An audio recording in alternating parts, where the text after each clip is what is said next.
سورہ لہب۔ سورہ لہب کا تعارف، مقام نزول۔ سورہ ابی لہب مکہ مکرمہ میں نازل ہوئی ہے۔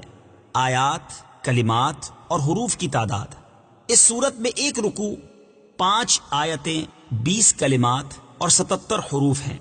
لہب نام رکھنے کی وجہ: لہب کا معنی ہے آگ کا شعلہ۔ عبد المطلب کا ایک بیٹا عبد العزیٰ جو کہ بہت ہی گورا اور خوبصورت آدمی تھا، اس کی کنیت ابو لہب ہے، اور اس سورت کی پہلی آیت میں یہ لفظ ابی لہب موجود ہے۔ اس مناسبت سے اسے سورہ ابی لہب یا سورہ لہب کہتے ہیں۔ سورہ لہب کا شان نزول: جب نبی کریم صلی اللہ تعالی علیہ وآلہ وسلم نے کوہ صفا پر عرب کے لوگوں کو دعوت دی تو ہر طرف سے لوگ آئے، اور حضور اقدس صلی اللہ تعالی علیہ وآلہ وسلم نے ان سے اپنے صدق و امانت کی شہادتیں لینے کے بعد فرمایا: انی لکم نذیر بین یدی عذاب شدید۔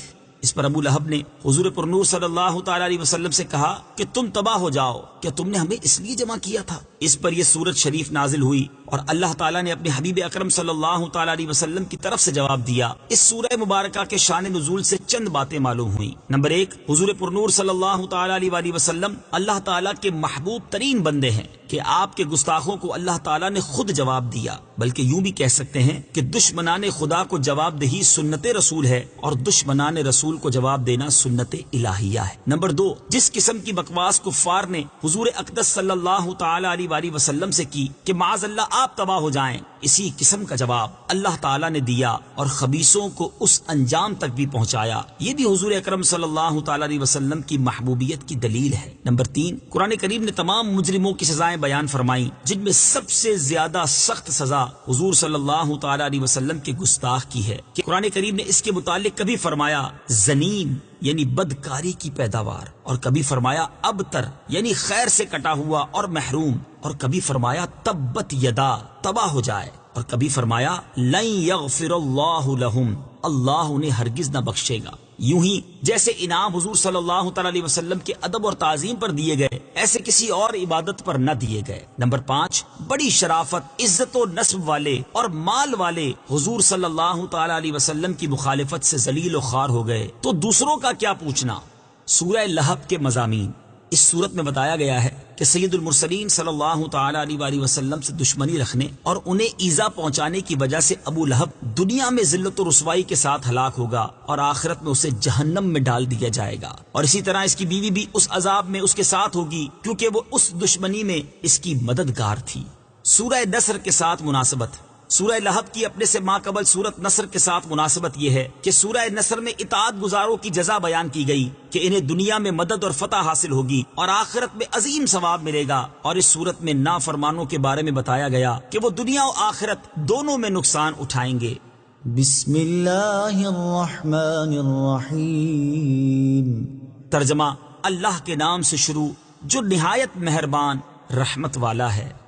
تبت یدا ابی لہب وتب۔ ترجمہ: ابو لہب کے دونوں ہاتھ تباہ ہو جائیں، اور وہ تباہ ہو ہی گیا۔ تبت یدا ابی لہب وتب۔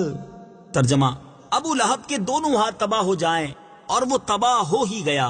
تفسیر صراط الجنان میں ہے ابو لہب کا نام عبد العزیٰ ہے، یہ عبد المطلب کا بیٹا اور سرکار دو عالم صلی اللہ تعالی علیہ وآلہ وسلم کا چچا تھا۔ بہت ہی گورا اور خوبصورت آدمی تھا، اسی لیے اس کی کنیت ابو لہب ہے، اور اسی کنیت سے وہ مشہور تھا۔ اس کے بیٹوں عتبہ اور عتیبہ کے نکاح میں حضور پر نور صلی اللہ تعالی علیہ وسلم کی صاحبزادیاں حضرت رقیہ اور حضرت ام کلثوم رضی اللہ تعالی عنہما تھیں۔ اس صورت کے نزول کے بعد ابو لہب نے ان صاحبزادیوں کو طلاق دلوا دی۔ عتبہ کا واقعہ بھی بڑا عبرتناک ہے کہ اس نے حضور پر نور صلی اللہ تعالی علیہ وسلم کی شہزادی کو طلاق دینے کے ساتھ حضور صلی اللہ تعالی علیہ وآلہ وسلم کی گستاخی بھی کی، جس پر سرکار دو عالم صلی اللہ تعالی علیہ وسلم نے اس کے لیے ہلاکت کی دعا کی۔ چنانچہ ایک سفر میں بڑی حفاظتوں کا انتظام کر لینے کے باوجود ایک شیر نے اسے پھاڑ ڈالا۔ آیت میں ابو لہب کے دونوں ہاتھ ہلاک ہونے سے مراد اس کی ذات کی ہلاکت ہے، اور آیت مبارکہ میں ابو لہب کی ہلاکت کی پیشن گوئی کی گئی۔ چنانچہ وہ بدترین موت مرا، اور وہ جنگ بدر کے 1 ہفتے بعد کالے دانے کی بیماری سے مرا، جسے عرب میں عدسہ کہتے ہیں۔ اہل عرب اسے متعدی بیماری سمجھ کر اس سے بہت بچتے تھے، اس لیے 3 دن تک اس مردود کی لاش پڑی رہی، پھول پھٹ کر بدبو دینے لگی، تب اجرت دے کر مزدوروں سے پھینکوائی گئی۔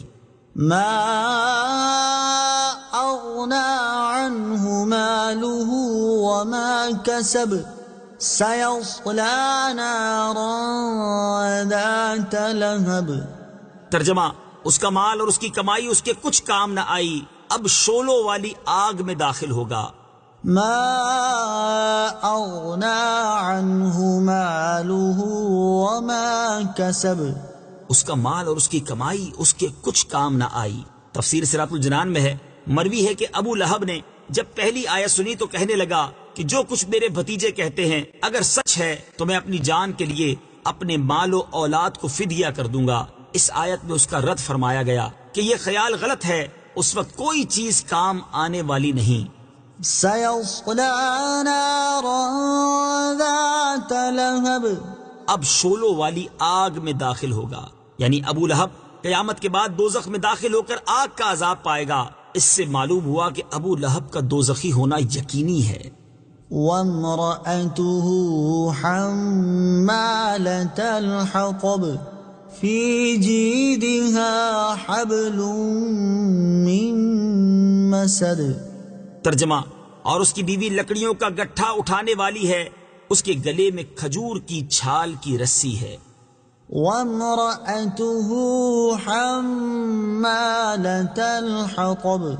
اور اس کی بیوی لکڑیوں کا گٹھا اٹھانے والی ہے. تفسیر صراط الجنان میں ہے، ام جمیل بنت حرب بن امیہ ابو سفیان کی بہن، جو رسول کریم صلی اللہ تعالی علیہ وآلہ وسلم سے نہایت عناد اور عداوت رکھتی تھی، اور بہت دولت مند اور بڑے گھرانے کی عورت ہونے کے باوجود رسول اللہ صلی اللہ تعالی علیہ وسلم کی عداوت میں اس انتہا کو پہنچی ہوئی تھی کہ خود اپنے سر پر کانٹوں کا گٹھا لا کر رسول کریم صلی اللہ تعالی علیہ وسلم کے راستے میں ڈالتی، تاکہ حضور پرنور صلی اللہ تعالی علیہ وسلم کو اور آپ کے اصحاب کو ایذا و تکلیف ہو. اور حضور اقدس صلی اللہ تعالی علیہ وآلہ وسلم کی ایذا رسانی اس کو اتنی پیاری تھی کہ وہ اس کام میں کسی دوسرے سے مدد لینا بھی گوارا نہ کرتی تھی.